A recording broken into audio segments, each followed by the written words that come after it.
네, 안녕하세요. 선한스탁 로로쌤입니다. 자, 2022년 1월 7일 금요일 시황방송 시작하도록 하겠습니다.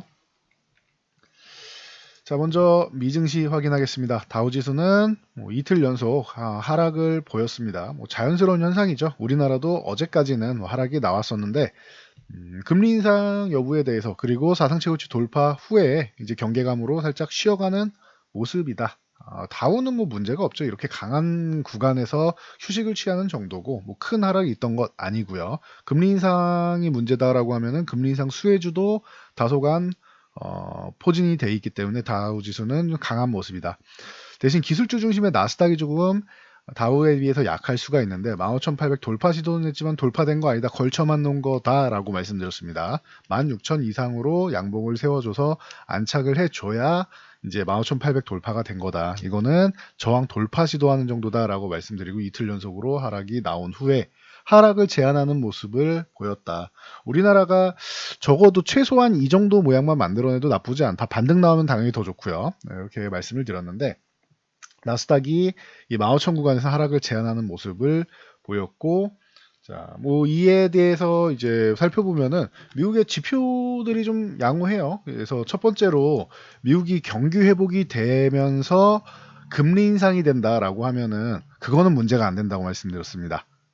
자, 금리를 인상을 해야 되는데 미국이 만약에 인플레이션 때문에 등 떠밀려서 지금 할 상황이 아닌데 어쩔 수 없이 금리를 인상한다.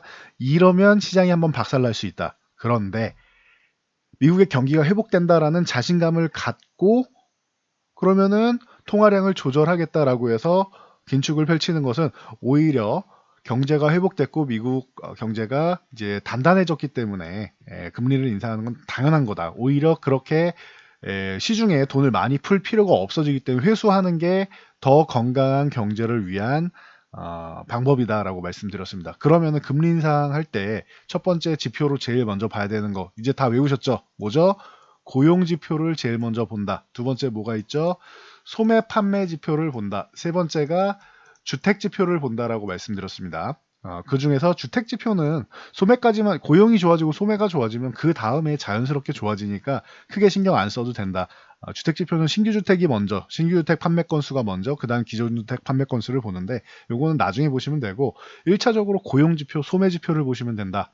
자, 고용이 돼서 고용이 창출돼서 실업률이 낮아지면은 경제 활동하는 인구가 늘어나면서 돈을 쓰겠죠. 그러면은 그 고용이 되고 이제 돈을 쓰면 소매 판매가 늘어나겠죠. 여러 가지 우리도 쉽게 취업을 하면은 우리가 쉬고 있으면은 돈 쓰기가 참 쉽지 않은 상황인데 취업을 하면은 스마트폰도 살 거고 어디 나가서 이제 옷도 살 거고 이제 친구들이랑 이제 만나면서 이제 맛있는 것도 먹을 거고 할 거 아닙니까?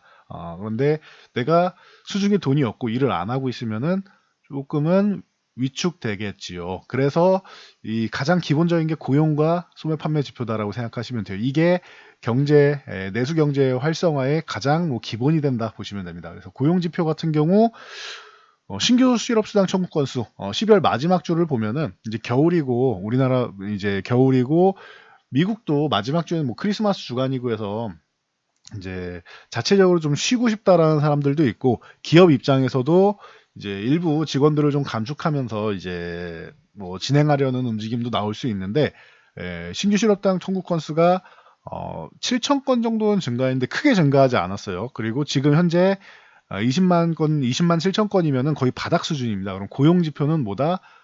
아주 좋다, 굿이다라고 보시면 돼요. 그러면은 금리 인상을 해도 고용이 계속 창출되고 있기 때문에 고용 부분이 아주 만족할 만큼 올라오고 있기 때문에 아직까지 그레이트하게 오케이 베스트 이건 아니지만 어느 정도는 만족할 만큼 올라오고 있어요. 최악은 아니다라는 거예요. 최악은 아니고 이 정도면 꽤 괜찮지 않느냐. 굿 정도는 나오고 있습니다. 여기서 조금 더 좋아져서 베스트가 되면은 가장 좋겠지만 그레이트한 상황이 되면 좋겠지만 굿 정도는 된다. 괜찮네, 좋네 이 정도는 된다는 거예요. 소매 판매 지표도 최근에 나쁘지 않다라는 거. 그리고 인플레이션 관련해서는 미국과 유럽의 제조업 지표가 이제 공급망 차질 때문에 문제가 많이 되는데 제조업 지표를 확인하니까 둔화되네. 그러면은 공급망 차질 부분이 좀 완화되나라는 부분이 12월과 1월 두 달 연속으로 확인됐죠. 그러면은 가능성이 있다. 인플레이션 우려감이 좀 해소될 가능성이 있는 거 아니냐라는 의견. 그리고 독일도 12월 소비자 물가 지수가 이제 조금 상승률이 좀 완화되면서 뭐 상승하지 않았다가 아니에요. 뭐 전년 대비해서 11월에는 6%가 전년 동기 대비해서 상승했다라고 하면 12월에는 5.7% 상승한 거니까 이렇게 올라가는 게 조금 둔화된 거지 뭐 엄청나게 뭐 꺾여서 뭐 6%대가 뭐 4%대로 내려왔다거나 해서 크게 이제 꺾이거나 한 건 아닙니다. 근데 완화될 가능성이 있지 않느냐 정도는 얘기가 나오고 있다. 그러면은 자, 지표가 잘 나오고 있고 그런 경제가 회복되고 있어서 금리 인상하는 거는 오케이가 되는 거예요. 지금 현재 상황까지는. 그래서 금리 인상이 뭐 우려감 같은 경우로 해서 살짝 쉬어가는 구간은 나올 수 있지만 성장주 기술주 중에 좀 약간의 부담은 줄 수 있지만 중간중간 부담은 주지만 오케이라는 거예요. 지금 고용 지표 괜찮고 소매 지표도 뭐 양호하게 올라오고 거기에 인플레이션 우려감 같은 경우 이 공급망 차질 부분이 이제 해소가 될 가능성에 대해서 얘기가 나옵니다. 근데 이 부분은 아직까지는 조금 시기상조인 것 같아요. 왜냐? 자, 이 유가 부분을 보면은 최근에 천연가스도 그렇고 러시아랑 우크라이나 부분, 천연가스도 그렇고 이 유가 부분이 다시 한번 쓱 올라오면서 80달러를 건드리고 있습니다. 그래서 인플레이션 우려감에 대해서는 아직까지는 이제 뭐 안심하기엔 좀 이르지 않느냐. 80달러를 넘어가려고 하면 미국에서 이제 전략적 비축유도 이제 이번 달 중순 정도면 풀고 하니까 여기를 넘어가긴 좀 부담되지 않냐라고 봤는데 최근에 뭐 천연가스 가격이랑 뭐 더불어서 이렇게 상방향을 두들기고 있습니다. 살짝 이제 안정화가 되면서 이 70달러 중반대에서 뭐 80달러 사이 요 정도에서만 움직여도 괜찮은데 80달러는 가급적이면은 안 넘어가는 거 좋고 넘어가더라도 다시 한번 밀려 내려오는 게 좀 낫습니다. 너무 빠른 유가 상승은 이제 뭐 시장에는 뭐 긍정적이지 못하다. 천천히 완만하게 상승하는 건 괜찮아요. 그래서 이 정도로 보시고 유가가 이렇게 상승하면은 관련주들도 좀 같이 보시면 되겠죠. 그래서 유가 쪽도 이제 여러분들이 뭐 체크해 보실 필요 있는데 잠시 후에 뭐 종목 얘기는 넘어가고요. 자, 우리나라 시장 같은 경우는 코스피가 그동안 약세 구간이었기 때문에 문제가 된 거예요. 사실 최근에 이틀 정도 밀린 게 이 정도 밀린 거는 크게 밀린 것도 아니죠. 근데 워낙 약세 구간인 코스피가 추가적으로 밀렸으니까 이게 기분이 나쁜 거예요. 2950을 이탈한 거.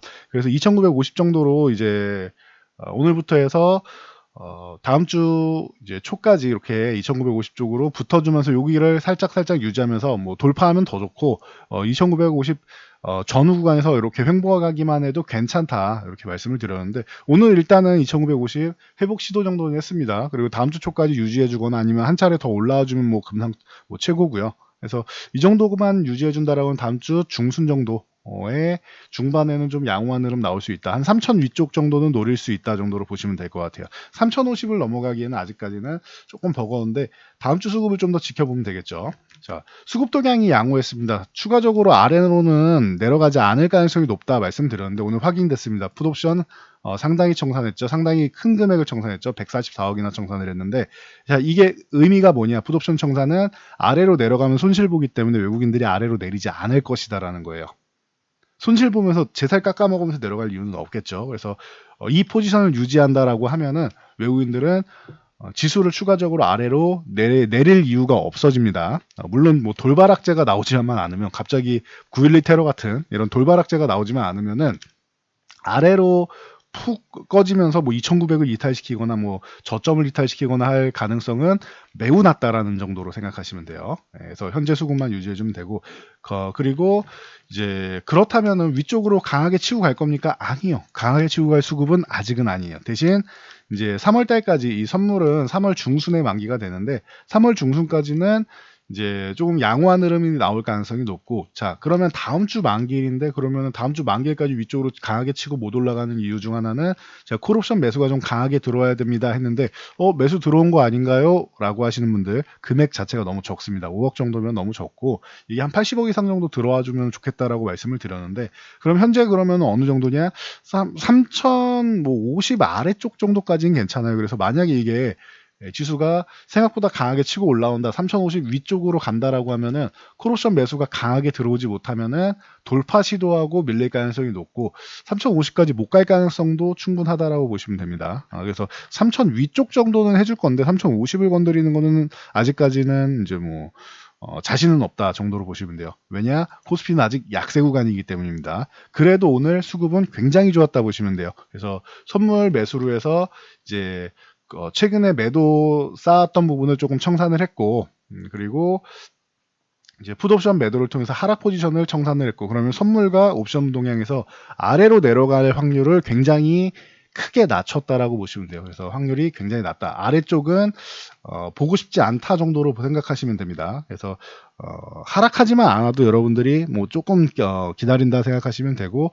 만기일 이후에 추가 상승이 나오냐는 추가적인 포지션을 보면 되겠죠. 그래서 뭐 2월까지는 뭐 3050 넘어갈 가능성이 있다라고 보고, 코스닥 같은 경우는 말씀드렸듯이 요 980 흔들기 정도 나와서 960까지는 좀 여유가 있는데 이후 강에서는 저점 매수가 나온다 말씀드렸고, 대신 980 이탈하지 않는 게 사실 더 좋긴 한데 이렇게 붙이지도 않는 게 좋죠. 한 900, 한 80, 한 5 이상 정도에서 반등이 나오는 게 좋은데, 그래도 여기까지는 내려온 거 구간을 이탈하거나 해서 뭐 크게 깨지는 않았습니다. 그리고 오늘 바로 반등 나온 정도. 그래서 1000포인트 근처에 붙여놨는데, 코스닥은 여기 이 980 구간까지 와도 그래봐야 중립 구간이에요. 강세 구간과 중립 구간을 넘나들면서 왔다 갔다 하는 것이고, 이 코스닥은 언제든지 960포인트를 돌파할 수 있다라는 거. 이 구간은 이제 돌파가 충분히 가능한데 코스피가 워낙 약하기 때문에 이게 코스닥 시장에도 심리적으로 영향을 줘서 코스닥이 못 가는 것도 있다. 그래서 코스닥이 강해지기 위해서,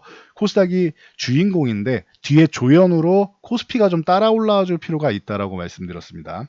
주연은 코스닥이 지금 이제 주연이다 생각하시면 돼요. 그래서 집중하시면은 이제 코스닥 쪽을 좀 보시는 게 좀 더 당분간은 유리하지 않겠냐, 수익률적인 측면에서 유리하지 않겠느냐라고 보고 있습니다. 코스피는 최근에 이제 가치주들이 좀 올라오고 있기 때문에 이 부분을 참고하시면 되고요. 그래서 시황은 이 정도로 하고, 자, 오늘 삼성전자 연간 뭐 최대 매출치를 뭐 발표하면서, 사상 최대 매출 발표하면서 뭐 좋은 뭐 결과를 잠정치를 발표를 했습니다. 그래서 목표가도 뭐 상향하는 증권사들도 많고, 반도체, 가전, 뭐 폴더블 등등 IT주들이 반등이 나왔습니다. 그래서 삼성전자 다시 한번 뭐 78,300원 요 21선 구간 정도에 붙여놓는 모습. SK하이닉스도 삼성전자 반도체가 저렇게 잘해줬다라고 하면은 하이닉스도 뭐 양호한 모습 보이고 있죠. 그래서 하이닉스도 그럼 실적 괜찮겠네. 그리고 이 부분은 이미 예견이 됐으니까 이만큼 올라온 거죠. 디램에 대해서 이제 뭐 가격 하락에 대해서 우려감을 갖다가 우려감이 좀 과도했던 것 같다. 너희 삼성, 하이닉스, 뭐 마이크론 너네가 얘기한 대로 지금 뭐 우려감은 과도했던 것 같고, 디램은 생각보다 가격이 빨리 안정화될 것 같다라고 오히려 공매도 레포트를 냈던 모건 스탠리도 인정을 했지요. 그래서 골드만삭스가 옳은 의견이었던 것 같습니다. 그래서 골드만삭스는 우려감이 과하다, 그렇게까지 걱정되지 않는다, 4분기는 계절적 비수기고 DDR5도 나오고 하기 때문에 DDR5 출시로 가격 하락은 어느 정도 상쇄돼서 디램 업황이 그렇게 나쁘지 않다라고 얘기를 했고, 모건 스탠리는 공매도 리포트를 냈는데 결국은 이제 골드만삭스 의견이 좀 더 타당하다라는 말씀을 드렸었고, 결국 지나고 보니까 3개월 반 만에 모건 스탠리가 두 손 두 발 다 드는 상황이다 생각하시면 됩니다. DB하이텍이나 뭐 이런 종목들 전체적으로 움직였고, 이 대형주들이 먼저 올라왔기 때문에, 큰 종목들이 올라왔기 때문에 그 뒤에 이제 장비줄, 소부장 관련주들이 그 뒤에 이제 다음 주부터 해서는 조금 이제 따라 올라오면서 회복되는 구간을 보일 가능성이 있다라고 보시면 됩니다. 폴더블 관련주는 뭐 파인테크닉스나 KH바텍 같은 경우가 뭐 가장 대표적인데, 파인테크닉스는 최근에 다시 한번 좋은 모습 보이다 12,000원 정도 지지력 테스트 받고 다시 움직일 수 있는 여건을 만들었다 보시면 돼요. KH바텍은 15,500원 구간 여기 살짝 이탈했다 다시 한번 회복하면서 여기서 추세를 또 예쁘게 다시 만들 수 있는 구간이다 보시면 되고요. 그 외에 뭐 인탑스나 세경하이테크 같은 경우 같이 보시면 되고, 뭐 가전도 뭐 신일전자나 뭐 파스코 같은 경우가 최근에 은근슬쩍 추세를 만들면서 올라오고 있는데, 신일전자가 2,200원에서 2,350원 요 구간을 건들기 시작하고 있습니다. 만약에 2,400원 정도가 된다라고 하면은 오히려 새로운 시세를 만들 수 있고, 이 구간은 이제 저항으로 접어들고 있다 보시면 돼요. 파세코 같은 경우도 마찬가지고, 파세코도 최근에 좀 쉬다가 이 23,000원 구간을 살짝 넘어가면서 이제 긍정적인 모습을 보이고 있다라는 거. 23,000원만 유지해주면 파세코는 이제 다시 한번 시세를 분출할 수 있는 구간으로 넘어오고 있다 보시면 될 것 같습니다. 자, 우리 삼성전자 하니까 M&A에 대해서 지금 얘기가 많죠. 그래서 뭐 CES에서도 이렇게 인터뷰를 했더니 충분히 로봇, AI, 빅데이터, 자율주행 그리고 이뿐만 아니라 친환경 기술까지 해서 충분히 고려 중이다라고 얘기를 하고 있습니다. 그래서 기대감이 나오고 있는데, 그러다 보니까 기존의 뭐 대장이었던 로보로보 같은 경우가 다시 한번 뭐 고점 갱신을 하면서 두들기고 있고, 10,000원을 이제 두들기고 있죠. 이거 분명히 저희가 말씀드린 게 딱 이날이었죠. 네. 어떻게 보면은 이제 정확하게 이제 말씀을 드렸는데 운도 좀 따른 것 같은데, 12월 10일 날 정확하게 말씀드리고 영상 보시면 나와 있습니다. 이제 로봇 관련주들 같은 순환매가 나올 때 됐다 했는데, 또 운 좋게 삼성전자에서 다음날 태스크포스를 이제 사업부로 이제 격상한다라고 해서 정식으로 사업부가 됐다라고 해서 이제 그날부터 이제 좋은 움직임을 보였죠. 그래서 이날 이제 3,000원 중반대부터 시작해갖고 벌써 10,000원 건드리고 있다라는 거. 그래서 로보로보를 비롯해서 뭐 오늘은 뭐 퍼스텍이나 아지넥스텍 같은 경우가 상한가에 들어가고, 기존부터 뭐 강자였던 스맥, 삼익 HTK, 그리고 휴림 로봇, 뭐 유진 로봇, 로보스타, 로보티지 이런 전체적인 관련주들 움직였다. 그리고 RS 오토메이션 같은 경우가 이 스마트 팩토리 쪽으로 해서, 이쪽도 어떻게 보면 인공지능 로봇이 결합되어 있는 쪽이죠. 그래서 이런 스마트 팩토리 같은 경우도 최근에 로봇 관련주와 더불어 같이 은근슬쩍 움직였는데 다시 한번 52주 신고가 달성하는 모습입니다. 여기 이쪽 관련주로 보면 RS 오토메이션 외에도 SM코어 같은 경우, 여기는 이제 SK 쪽이죠. 그래서 SM코어 같은 경우가 있고, 이제 포스코 쪽에는 포스코 ICT가 이 역할을 어느 정도 좀 해주고 있고, 포스코 ICT는 좀 약하네요. 대신 올라가려는 흐름 정도는 만들었는데 이 종목은 아직은 좀 약합니다. 요 6,800원 정도 구간을 좀 넘어가줘야 이제 좀 강해질 수 있다라는 거. 6,800원 넘어가면 또 시세를 한번 만들 수는 있으니까 아직은 약하지만 6,800원 넘어가면 그때 관심을 좀 가져보시는 게 낫지 않나 싶습니다. 그리고 뭐 현대, 자, 무벡스 같은 종목도 한 차례 상승 후에 지금 휴식을 취하고 있는데, 지금 구간 3,700원 전후되는 이 구간을 좀 유지를 해준다라고 하면은, 좀 밀리면은 여기 한 3,500원 구간만 이탈 안 하면 되는데, 만약에 요 3,700원 뭐 전후 구간을 유지해준다라고 하면 한 차례 4,000원 위쪽을 다시 한번은 볼 수는 있다. 그리고 위쪽까지 뭐 넘어간다라고 하면 뭐 좋겠는데, 이거는 아직까지는 뭐 자신은 없네요. 일단은 저항 구간을 느끼고 있기 때문에. 그래서 현대 무벡스 같은 경우도 조금 움직이고 있다라는 거 참고하시면 될 것 같습니다. 그리고 이제 자율주행 관련 쪽으로 해서 이제 에이테크 솔루션, M&A 얘기 나오면은 항상 뭐 얘기 나오는 종목이죠. 이 대주주가 삼성전자다 보니까 뭐 자연스러운 것 같은데, 에이테크 솔루션 그동안 뭐 누누이 말씀드렸던 뭐 칩스앤미디어, NCN, 그리고 동훈하나텍 이런 종목들이 전체적으로 자율주행 관련주들도 좀 움직임이 나왔다 보시면 됩니다. 자, 오늘 LG 디스플레이가 뭐 움직임이 뭐 크게 나오지는 않았습니다. 그럼에도 불구하고 이제 발표한 OLED EX 기술을 모든 TV 시리즈에 적용하겠다. TV 패널 시리즈에 다 적용하겠다라고 해요. 그래서 추가적인 좋은 기술을 이제 뭐 좀 더 얇고 좀 더 최첨단 기술을 적용한다 생각하시면 되고, 그러다 보니까 이제 뭐 LG 디스플레이 하면 항상 같이 봐야 되는 종목이 야스가 있다라고 말씀드렸는데, 야스가 드디어 16,000원 넘어갔습니다. 그러면은 야스는 뭐 위에 18,000원, 18,500원 구간 뭐 저항은 있지만, 야스도 이제 추세를 너무 예쁘게 잘 만들고 있죠. 기존에 안 올라왔을 때부터 말씀을 드렸는데, 야스도 뭐 계속 봐야 되는 종목이다 보시면 되고, 이녹스 첨단 소재가 오늘 좀 급등을 보였죠. 그러면서 다시 한번 52주 신고가 쪽으로 이제 넘나들면서 5만 원대를 다시 한번 넘보고 있습니다. 이녹스 첨단 소재도 이 추세가 아주 좋다라는 거 참고하시고, 그 외에 선익 시스템, 영호 DSP, 뭐 PNH 테크 이런 종목들이 같이 움직이고 있습니다. 그리고 SK 바이오 사이언스 같은 경우는 이제 최근에 좀 급락이 한번 나왔는데 일부 반등이 좀 나왔습니다. 요거는 이제 노바백스 코로나19 백신이 이제 식약처 품목허가 기대감을 모으면서 올라왔는데, 어떻게 보면 이건 핑계고 그냥 기술적 반등 나온 거죠.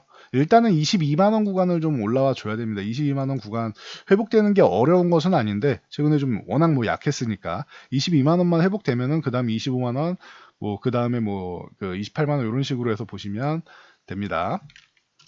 자, 그리고 이제 국제유가 아까 말씀을 드렸는데, 국제유가가 올라가면 뭐다? S-오일 가장 먼저 보면 된다.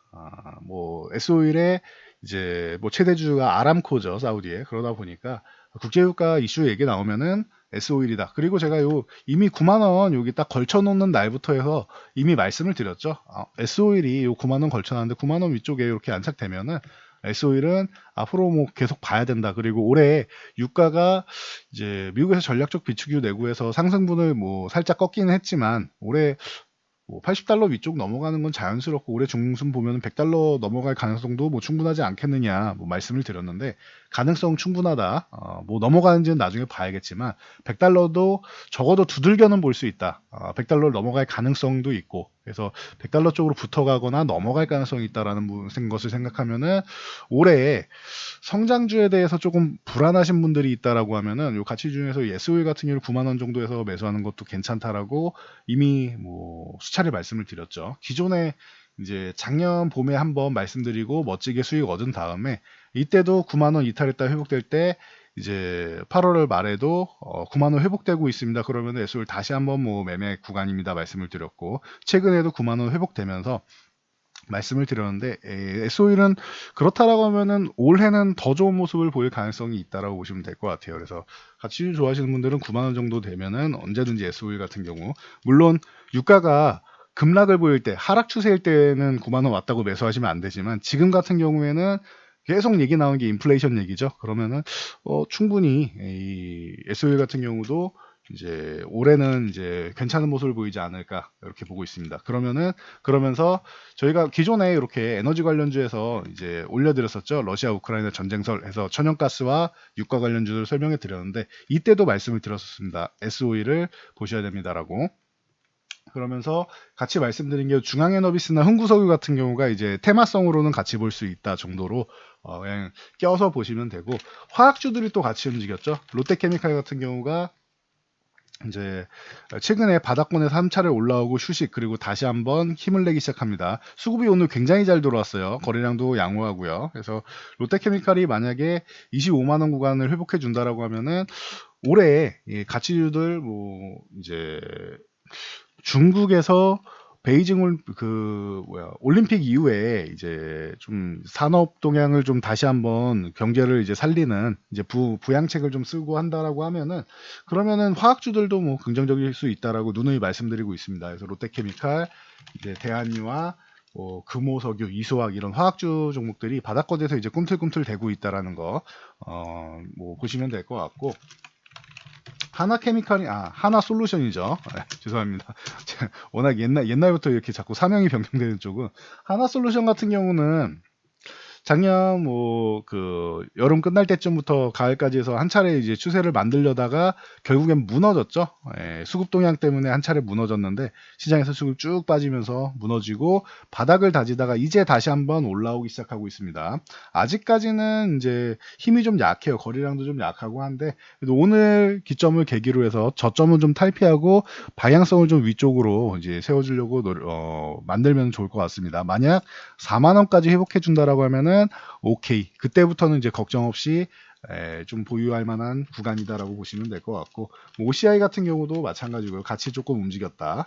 그리고 산업부에서 이제 풍력 관련주, 이 태양광이랑 풍력 쪽이 좀 대한 이 얘기 나오는 게 천연가스 가격이 올라가고 이제 유가가 올라가고 하면은 대체 에너지 쪽에 좀 부각이 될 수 있다. 라고 항상 말씀을 드리고 있죠. 그렇다라고 하면은 이제 풍력 관련주도 최근에 동국 SNC가 가장 좋은 모습을 보이면서 바짝 치고 올라오고 있는데 공급 계약이나 이런 부분도 있고 그래서 동국 SNC가 가장 강하게 치고 올랐다. 오늘 수급도 굉장히 좋았습니다. 그리고 보통 CS 윈드를 제가 풍력 사업 쪽으로 굉장히 좋게 본다라고 말씀을 많이 드렸었는데 좋게는 보지만 이제 유럽에서 바람이 안 불기 시작하면서 풍력주들이 좀 어려움을 겪었죠. CS 윈드 같은 경우가 오늘 반등은 좀 나오긴 했고 여기에 공급계약 553억 9천만 원 규모의 공급계약도 나왔는데 조금 더 강했으면 좋았을 텐데 이게 한 6만 4천 원대에서 6만 5천 원대 왔으면 좋았을 텐데 반등이 좀 약한 게 좀 아쉽습니다. 다음 주 구간에 만약에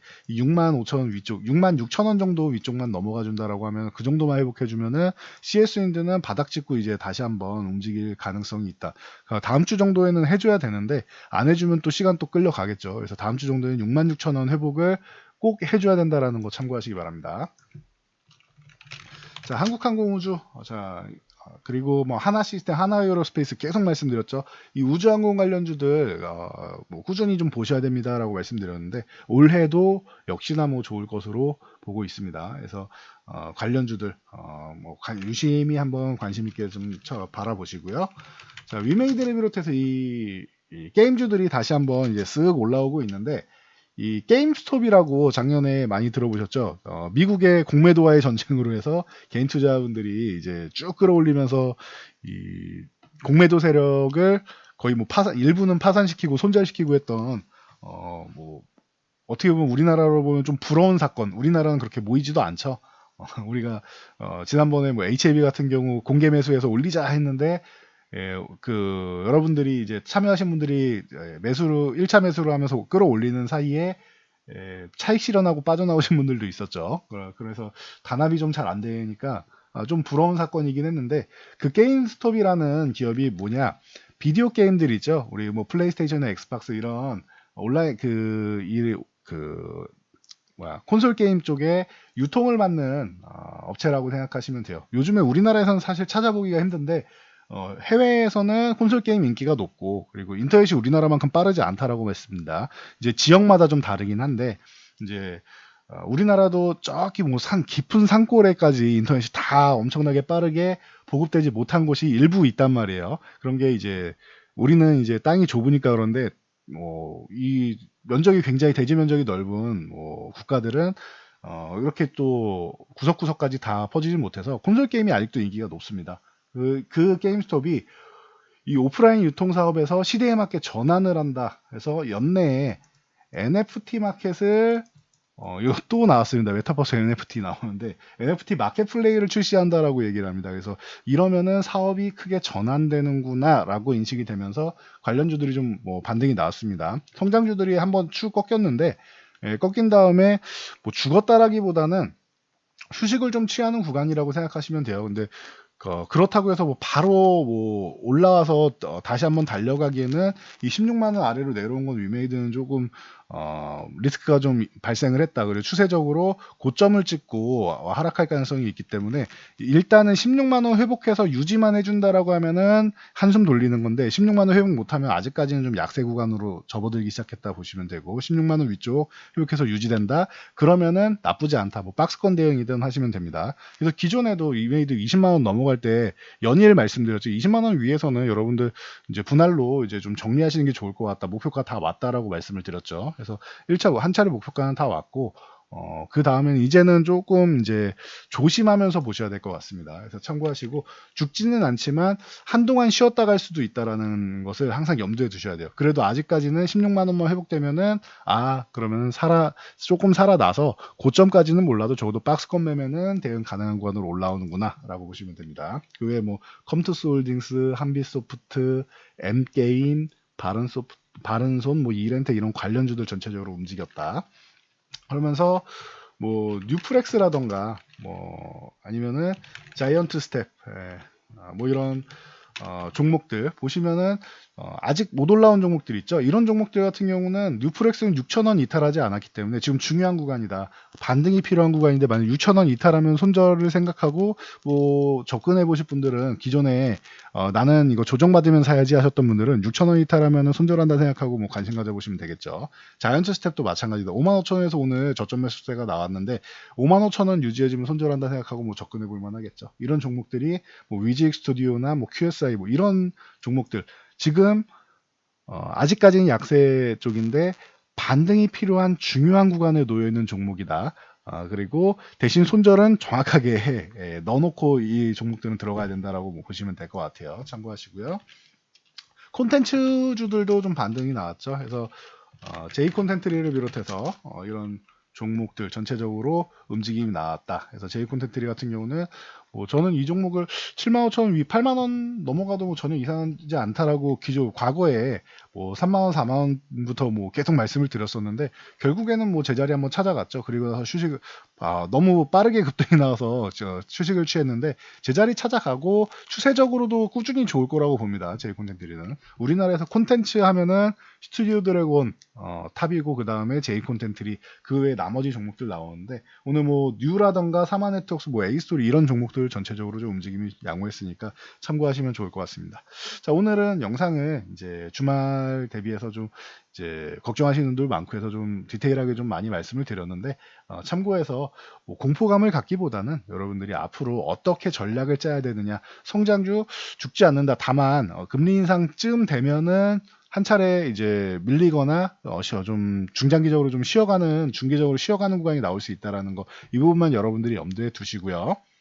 가치주들은 올라오고 있다라고 이번 주 내내 말씀드렸습니다. 그래서 가치주 쪽도 관심을 좀 가져보는 것도 방법이 될 수 있다. 뭐 짧게 보더라도 그럼 대안으로 가치주 쪽을 조금 관심 가져보는 것도 방법이 될 수 있다. 그리고 성장주가 지금 죽은 건 아니다라는 거예요. 지금은 죽은 건 아니고 아직은 죽지 않았고 살짝 쉬어가는 거고 이 중에서 이제 뭐 지지선 이탈하는 것들은 여러분들이 조금 고려해 보실 만하고 반도체나 뭐 이런 관련주들 이제 그동안 작년에 많이 쉬었던 종목들 이런 쪽은 뭐 제자리 찾아가는 움직임 나올 가능성이 높다라는 거. 그래서 전체적으로 여러분들이 시장을 좀 크게 보시면 될 것 같습니다. 그리고 금리 인상기에 아직까지는 아니죠. 근데 올해 한 중순 정도에 금리 인상 때문에 우려되신다 하시는 분들은 그때는 걱정되시면은 다른 종목들 들고 가기 어렵다 하시고 나 현금하고 쉴래 뭐 하시는 분들은 주식 하시는 분들은 쉬는 게 제일 어려워요. 그러면은 이상한 종목 매수하지 마시고 그때는 차라리 뭐 금융주나 금리 인상 수혜주들을 이제 한 주 한 주 조금 모아 분할 매수를 해서 천천히 모아 가시는 것도 방법이 될 수 있습니다. 그거는 그때가 되면 중순 정도에 다시 한번 말씀드릴 테니까 참고하시고요. 1월에 첫 번째 주말이죠. 이제 1월 거래하고 첫 번째 거래하고 맞이하는 주말인데 그래도 다행히 오늘은 좀 반등이 나와서 여러분들 좀 이제 마음 놓이면서 좀 보내실 수 있을 것 같습니다. 이 영상 보시면서 좀 마음 잘 추스리시고 만약에 혼자 하기 어렵다라고 하시면은 저희 이제 다음 주 정도에 공지 올라오니까 저희 쪽 신청해서 함께 하시는 것도 방법이 될 수 있다라는 거. 그래서 주말에 잘 생각해 보시기 바랍니다. 전 여기까지 말씀드리고 물러가도록 하겠습니다. 영상이 도움되셨다면 좋아요와 댓글 하나씩 남겨주시고요. 영상 잘 참고해서 안전 투자하시기 바랍니다.